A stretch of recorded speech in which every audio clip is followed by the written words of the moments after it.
Bonsoir à tous.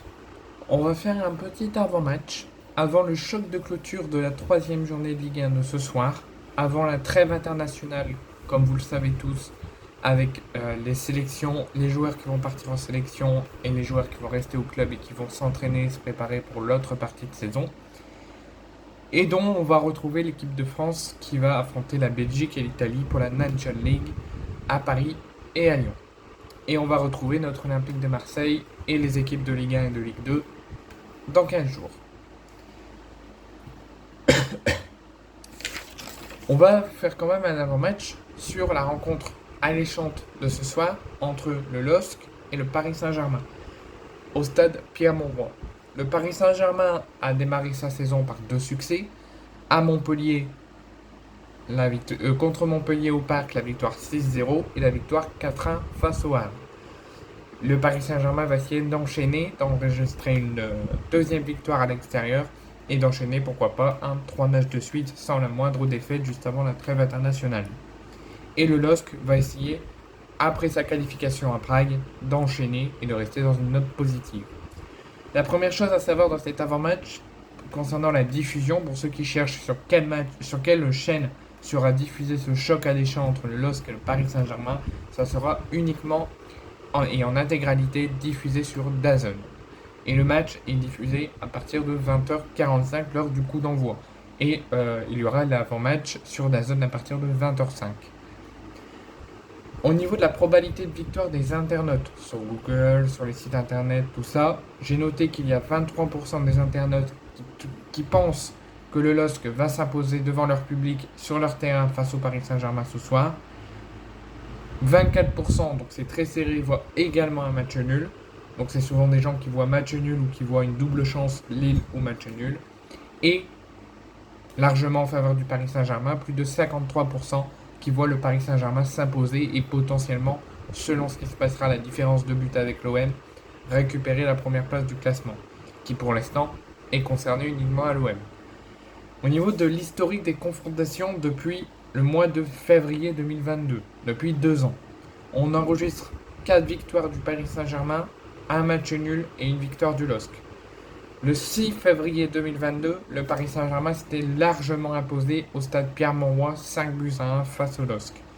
Ensuite, le LOSC et le Paris Saint-Germain s'étaient retrouvés à Pierre-Mauroy le 21 août 2022 où le Paris Saint-Germain, on s'en souvient avec le but extraordinaire au bout de 30 secondes de Kylian Mbappé, s'était imposé plus que largement 7-1 au stade Pierre-Mauroy. Ensuite, il y a eu ce match fou au Parc des Princes le 19 février 2023 avec le Paris Saint-Germain à la dernière seconde grâce à un coup franc de Lionel Messi qui s'impose 4-3 au Parc des Princes face au LOSC. Ensuite, on enregistre le match nul et le départ de bons amis le 17 décembre 2023 juste avant la trêve de Noël au stade Pierre-Mauroy entre Lille et Paris Saint-Germain, un but partout avec un but de Jonathan David côté LOSC. Et le dernier en date, le 10 février 2024, la saison dernière, avec le succès du Paris Saint-Germain 3-1 face au LOSC. Et un autre dernier match que j'ai pas pris dans cette historique, mais le LOSC avait affronté la saison dernière le Paris Saint-Germain à Pierre-Mauroy et le LOSC s'était largement imposé. Donc on enregistre 4 victoires parisiennes pour un match nul et une victoire lilloise. Le chiffre du match, 6. Pourquoi 6 ?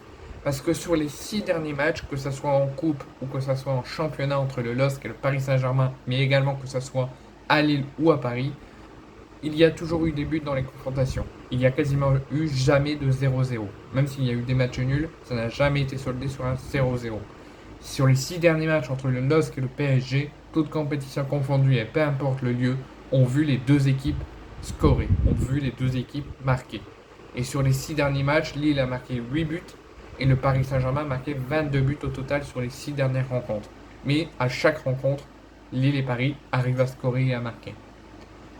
Et un dernier point sur cette actualité et cet avant-match de PSG-LOSC avant le match de ce soir.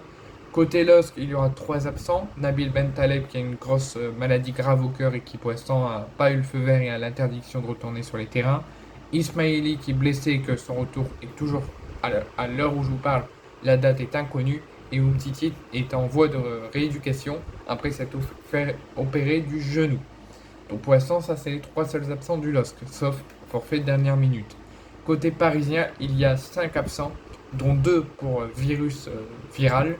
Donc Savanov, le nouveau gardien du Paris Saint-Germain, et Nuno Mendes sont tous les deux forfaits. Ils vont bien, ils ne sont pas blessés, mais ils sont malades. Donc pour l'instant, ils ne peuvent pas être aptes pour cette rencontre. Concernant les 3 autres absents, c'est Lucas Hernandez, que vous savez tous, qui s'est blessé et fait une rupture des ligaments croisés lors du match à Dortmund la saison dernière et qui n'est toujours à l'heure actuelle pas remis.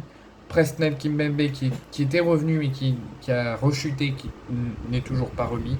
Et Gonzalo Ramos qui s'est blessé grièvement lors de la première journée face au Havre et qui s'est également fait les ligaments croisés. Donc 5 absents côté parisien et 3 absents côté le LOSC. Dites-moi vos pronostics en commentaire. Je pense que vous le savez tous. Je vois le LOSC s'imposer.